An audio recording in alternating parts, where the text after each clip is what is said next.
வணக்கம் மக்களே, எல்லாரும் எப்படி இருக்கீங்க? நான் உங்களோட எம்எஸ் மணிக்கனகா. இன்னைக்கு நம்ம என்ன வீடியோ பார்க்க போறோம்னா, செவ்வாய்க்கிழமை முருகருக்கு உகந்த நாள். ஸோ அதனால செவ்வாய்க்கிழமை விரதம் இருந்து முருகருக்கு அபிஷேகம் பண்ணி வெத்தலை தீபம் போடுறது ஐதீகம். ஸோ அதை நம்மளும் கடைப்பிடிக்கலாமே அப்படி சொல்லிட்டு நானும் வாரம் வெத்தலை தீபம் போட்டுக்கிட்டு இருக்கேன். ஸோ நம்ம நினச்சது எல்லாமே கண்டிப்பாக நடக்கும். முருகர் நடத்தி வைப்பார். ஸோ அது இல்லாமல் நம்பிக்கையோடு நம்ம வெத்தலை தீபம் கண்டிப்பாக போடுங்க. நீங்களும் வீட்டில் முருகருக்கு முருகர் வேல் இருந்தாலும் சரி, சிலை இருந்தாலும் சரி, முருகருக்கு அபிஷேகம் பண்ணி செவ்வாய்க்கிழமை விரதம் இருந்து வெத்தலை தீபம் போடுங்க. கண்டிப்பாக உங்கள் வீட்லேயும் நல்லதே நடக்கும்.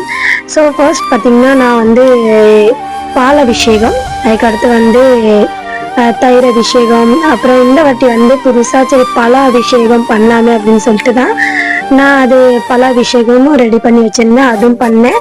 அதுக்கப்புறம் தேன், அப்புறம் விபூதி, அப்புறம் பன்னீர். ஸோ இது எல்லாமே ஒரு 7 அபிஷேகம் இல்லைன்னா 5.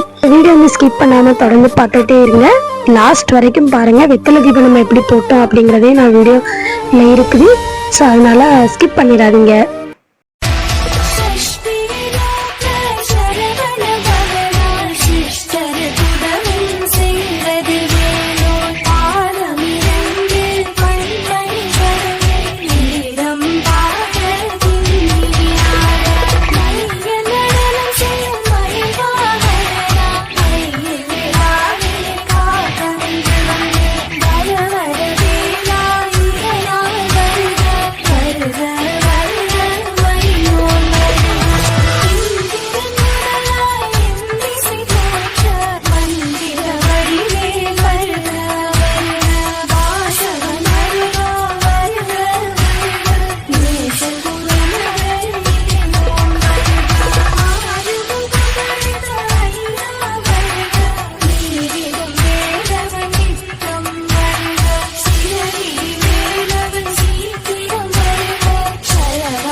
இளமீசை கொண்ட குமரா, 8 முழம் வேட்டு சூடும் அழகா, கலையாத கிராப்பு தலையா, உன் கண்ணென்ன காதல் வலையா, சரியான ஜோடி பிடிச்சாயோ, லவ் பண்ண நீயும் துடிச்சாயோ.